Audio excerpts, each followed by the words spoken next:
Hey everyone, my name is Denise Matthews and I work at the National Association of Insurance Commissioners, or the NAIC. So have you ever heard of it? Many have not, but I would tell you that it's an incredibly interesting place to work and something that's very, very important to all of us. It's where I grew up professionally and where I stayed because, well, it is interesting, challenging. I learn something new every day, and frankly, I have never been bored in this job the many years that I've been here. So it's been a great, great career for me, and I'll talk a little bit about it. But I hadn't heard of NEAC either when I first moved to Kansas City, and I frankly answered an ad in the newspaper about a job at this place called NEIC. So yes, that was a long time ago, and that was probably clear when I said newspaper, because it was a printed newspaper and a want ad in that printed newspaper. So I was just randomly looking for a job. I was fresh out of college with my business administration degree in my hand, moving to a new city, and needed to pay the rent. So I took another job while I was waiting for NEIC to get back to me, because I guess they were considering my credentials and whether or not I was good enough for this organization. But then when they called me, I eagerly went to the interview and asked them what this NEIC thing was. And I have really no idea why they were interested in me, but they offered me the job, I accepted it, and that began a very long career in insurance, and more specifically in insurance regulation. So yeah, my kids laugh and roll their eyes too when I say how fascinating and incredibly interesting this world of insurance is. But I guarantee you, I promise you that it is. I started at NEAC as the data entry manager. Again, dating myself, data entry, don't do that anymore. From there, I led the first implementation of electronic filing of financial statement data by insurers to the NEIC. Then I moved to NEIC's research division, and I was still involved in financial statement filings. I was just in a different aspect of it, but learning more every day. And then I moved back to NEIC's information technology group and led a project to, again in the financial area, to re-engineer our systems that NEIC uses to gather and QA and analyze and provide tools and analytics to regulators that they use to monitor the financial solvency of the industry. So this is really important work. I then moved on to being the information technology director, and I've spent a fast 15 years in that area, but that was when I broadened my horizons outside of this area of financial solvency, and I learned that there was so much more to insurance and so much more to insurance regulation. So that was a super interesting time. But think about how important it is that insurance regulators continue to adequately and in a strong way monitor the solvency of the industry. When was the last time, and maybe you haven't filed very many insurance claims, but when was the last time you filed a claim and found out that your insurer was insolvent or unable to pay claims? Probably never. And not even during the 2008 financial crisis was there a blip in terms of insurance companies staying strong and being able to pay claims. And that is because insurance regulators are hard at work, and also the industry is very conscientious and participating in making sure that it stays strong and able to pay claims. So after I finished my stint as the IT director at NEIC, now you're starting to see a trend. There are so many interesting and cool things to do in insurance, and this is on the regulator side, not even talking about the industry side yet. But after I finished that, I had the great fortune of moving into a role reporting to our regulatory services area as kind of the innovation and tech person. I was also managing a group of people who were specializing in the area of property and casualty insurance. So I learned a lot about P&C products and services and how that area, that market is regulated. I mean, keep in mind that it's all about availability and affordability, right? I mean, these products have to be available to consumers and at a reasonable price. So this is an interesting dynamic in terms of insurance regulation. But I got to focus on this innovation and tech thing as well, which has been super fun. So that started about 6 years ago, and I think that's maybe what you guys want to think about today when you're thinking about exciting new careers in NAIC. While I've been in this role, I've had so many great opportunities, and this is available to anybody who wanted to get involved in insurance, this boring thing called insurance, which I promise you is not boring. It's actually fascinating and super interesting. I was able to start out by helping regulators build networks and understanding of this thing called InsurTech. And that is startups and new innovative ideas and products and services made possible through this advancing technology and the huge amounts of data that are available to all of us now as a result of the internet and as a result of really mobile devices and the Internet of Things that connect us all together and make all this information available to be utilized for so many different ways.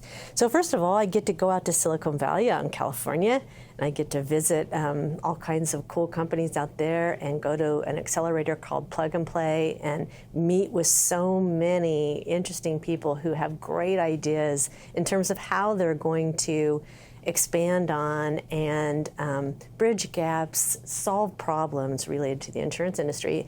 And if you were in that group at the beginning of my talk who said, yeah, I don't know what NAIC is, and rolled your eyes about insurance, maybe you're like some of these other startups who had this great idea, had this great technology, also were gathering all this data they thought was interesting, and then they thought, oh boy, somebody needs to pay for all of this. I need investors. I need somebody to help me move this great idea forward. And they thought, wow, this would probably be applicable to insurance, because I'm going to tell you that almost everything's applicable to insurance, and insurance is, important to almost everything. So they decided to approach the insurance industry, but they didn't know anything about it. So that's where I came in and insurance regulators came in. We taught them about insurance regulation, and we in turn learned so many things about what they were doing and how they were applying technologies and data, again, to solve problems. Like, insurance companies don't have the greatest, reputation with consumers. I mean, who wants to buy insurance? Who wants to go out there and shop for insurance? Nobody does. So they came up with all kinds of cool ways to improve their relationships, their methods of distributing these products and delivering products that consumers are very, very interested in, and being able to purchase it online, as so many people want to do today. So that's what I got to do. Then I got involved in a host of different events related to that type of thing, going out to Las Vegas to the InsurTech Connect conference and getting involved with so many accelerators here in the Midwest, the Global Insurance Symposium.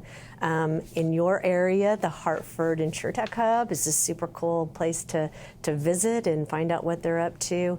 And got involved then, the pandemic hit, and we started to cut back our in-person activities, and we started to work on modifying legislation and modifying existing regulations to make it more encouraging of remove obstacles to this innovation and technology. Now I'm really involved in cool thing, developing regulatory framework for industry's use of big data or alternative data and artificial intelligence. Sounds really fun. It is really fun. So moving along to how this all pertains to you all and what you should be thinking about. I don't know everything. I don't have a crystal ball. I don't know what's going to happen in the future, but what I do know is things are going to continue to change.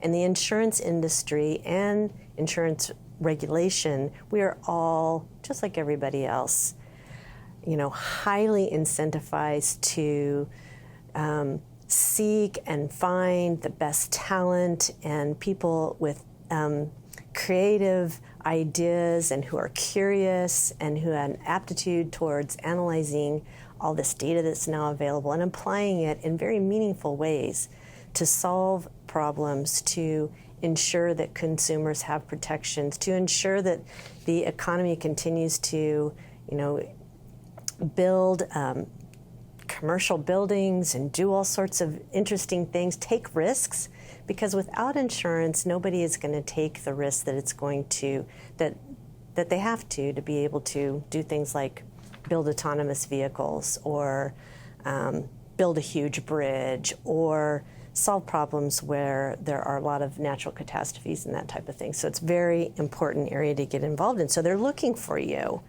And what you have to know is that you will be the benefactor of, or potentially the benefactor of, an incredibly wonderful job in insurance if you just look for it. And they are looking for you. So in the area of InsurTech specifically, I already mentioned the Hartford hub, and I think that's like across the street from the Connecticut Insurance Department. And there are so many other accelerators around that are fostering these great ideas that these new companies are coming up with. And they are really looking for, again, I mentioned curiosity, but just passion for this area.